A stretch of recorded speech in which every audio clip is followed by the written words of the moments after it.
সকলকে জানায় জয় যিশু। ভয়ের উপর বিজয়। মৃত্যু ভয়ে যারা সমস্ত জীবন দাসত্ব শৃঙ্খলে আবদ্ধ ছিল, তিনি তাদের মুক্ত করতে পারেন। হিব্রিয় 2:15। মানুষের মনে সর্বদা একটি ভয়ের স্রোত বইতে থাকে। আমি হয়তো এই রোগে আক্রান্ত হব, আমি হয়তো ক্যান্সারে ভুগব, আমি হয়তো আমার সন্তানদের ছেড়ে চলে যাব, কেউ হয়তো আমাকে আঘাত করবে। অনেক মানুষ ভয়ের দ্বারা আবদ্ধ, কিন্তু একজন খ্রিস্টানের হৃদয়ে ভয়ের কোনো স্থান নেই। তোমার জীবন ঈশ্বরের হাতে।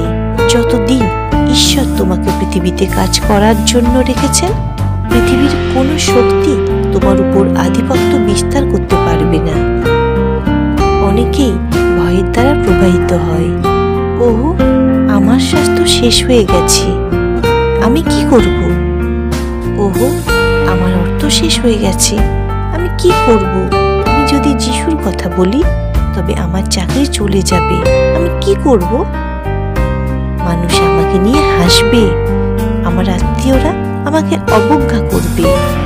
কখনো কখনো আমি ঈশ্বরকে বলি, হে প্রভু, আমি আপনার কাছে শুধু খ্রিস্টকে চাইছি, আপনি আমাকে খ্রিস্টে পূর্ণ করে দিন।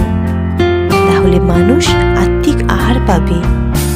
শুধু কি বলবো তা নিয়ে চিন্তা করা কত বড় ভুল। তুমি সবার আগে খ্রিস্টে পূর্ণ হও, তাহলে তুমি যে বার্তা দেবে তা শক্তি সহকারে প্রকাশিত হবে। তুমি যিশুর সঙ্গে সময় কাটাও, বেশ কয়েক ঘন্টা যদি কাটাও, আর তাতে যদি তার মহিমার একটি ঝলক দেখতে পাও, সেটাই যথেষ্ট হৃদয়কে আকৃষ্ট করার জন্যে। যখন 50তমের দিনে পিতর দাঁড়িয়েছিলেন, তখন তিনি সম্পূর্ণ মুক্ত মানুষ ছিলেন। যিশু তার শক্তি প্রকাশ করলেন। তার আগে সমস্ত ভয় কোথায় গেল? তার বিশ্বাসঘাতক মানসিকতা কোথায় গেল? তিনি বললেন, এই যিশুকে ঈশ্বর পুনরুত্থিত করেছেন, যার সাক্ষী আমরা সবাই। প্রেরিত 2:32। প্রথমে তিনি এটি অনুভব করেছিলেন, এরপর তিনি এটি প্রকাশ্যে ঘোষণা করলেন। পাপহীন ঈশ্বরের পুত্র কি তোমার উপর পূর্ণ আধিপত্য অর্জন করেছেন? আমি তোমাকে বলতে চাই, তোমার আধ্যাত্মিক নিষ্ক্রিয়তার অনেক কারণ আছে, আর সেগুলো হলো তোমার অহংকার, তোমার ভয় এবং তোমার কাপুরুষতা। খোলাখুলি বলি, তোমার অন্তরে পুরুষের শক্তি অনুভব করতে পারবে না যতক্ষণ না তোমার আত্মা অহংকার ভেঙে যায়।